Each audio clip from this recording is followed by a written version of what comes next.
रात के 12 बज चुके थे। गांव के सरपंच महेश बाबू दूसरे शहर जाने के लिए प्लेटफॉर्म पर आए थे।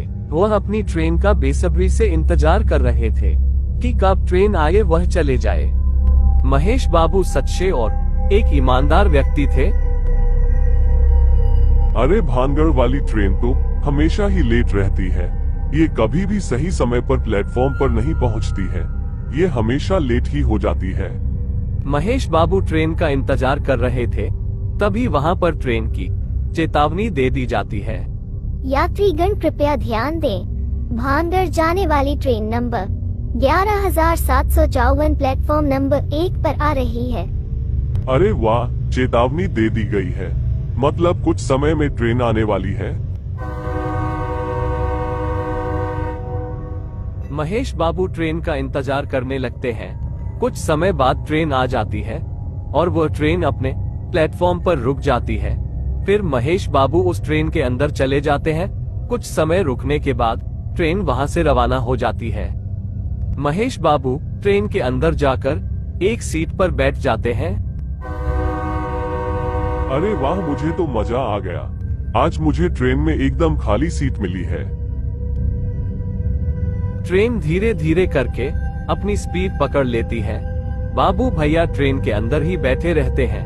तभी रात के 1 बजे बजते हैं। एक और पैसेंजर ट्रेन में आ जाता है। तभी पैसेंजर बाबू भैया के आगे वाले सीट पर बैठ जाता है।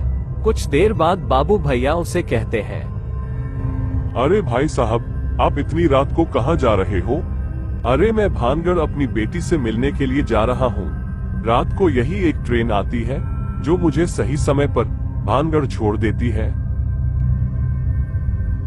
फिर उस सुनसुनी रात में एक डरावना सा प्लेटफॉर्म आता है।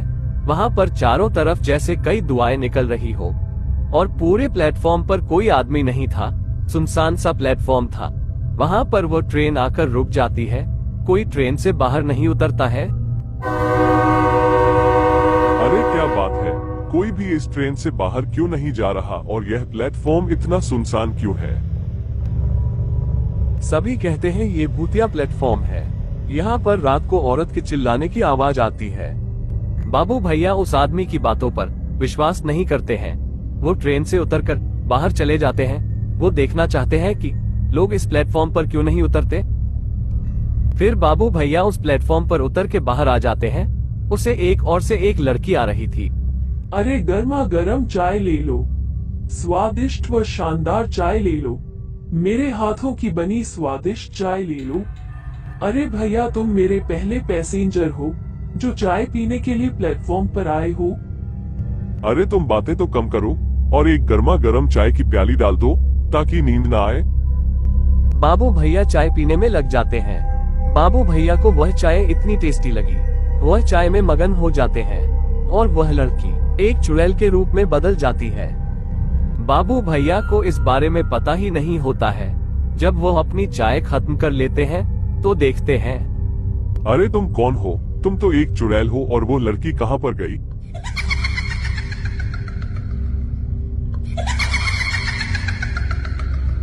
अब तुम कुछ भी नहीं कर सकते। तुम मेरी चाय पीने के चक्कर में फंस चुके हो। अब तुम्हारी मौत तो निश्चित है।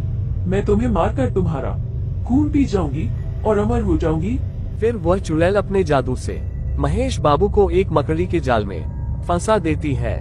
महेश बाबू छुड़वाने की बहुत कोशिश करते हैं, लेकिन वह छुड़ा नहीं पाते। अब तुम कितनी भी कोशिश कर लो, तुम्हारी मौत मेरे हाथों से लिखी है। महेश बाबू बहुत होशियार थे।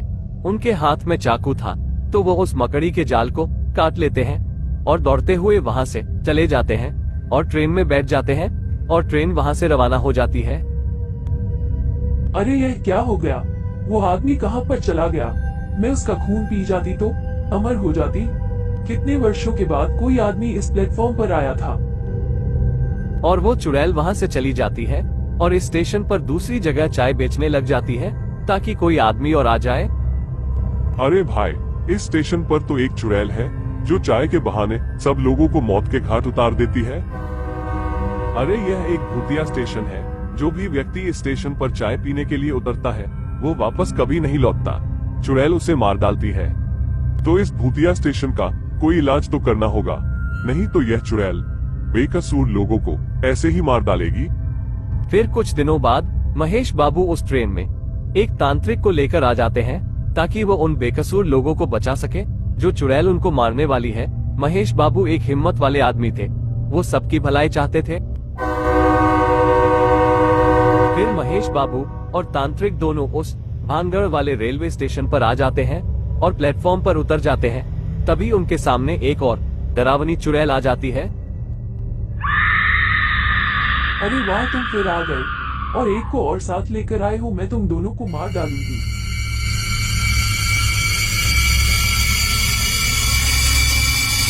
हम तो ये पता लगाने के लिए आए हैं कि तुम चुड़ैल कैसे बनी और तुमको किसने मारा। क्या तुम ये पता लगा सकते हो कि मुझे किसने मारा? मैं उसे देखना चाहती हूँ जिसने मुझे मारा है। फिर तांत्रिक बाबा बड़ा हवन करने लगते हैं ताकि वह पता लगा सके कि इस लड़की को किसने मारा है जो चुड़ैल बन गई है। फिर बाबा को सब पता चल जाता है और वह कहते हैं, मुझे सब पता चल गया। तुम्हारी हत्या किसने की है? तुम्हारी हत्या भानगढ़ में रहने वाले 2 लड़कों ने की है। वो लड़के इसी ट्रेन से रात को सफर कर रहे थे। तुम उन लड़कों को चाय पकड़ाने के लिए आई थी, तब उन लड़कों ने तुम्हारे धक्का दे दिया था और तुम ट्रेन की पटरी में जा गिर, जिसके कारण तुम्हारी मृत्यु हो गई थी और तुम एक चुड़ैल बनकर घूम रही हो।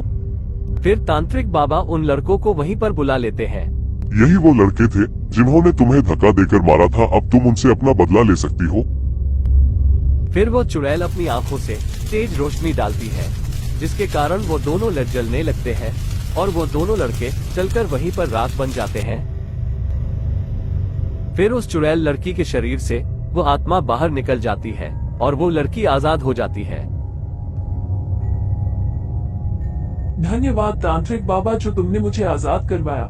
आपकी वजह से ही मैं आजाद हो पाई हूँ। आपका बहुत बहुत धन्यवाद। मेरी भटकती हुई आत्मा को सुकून मिल गया।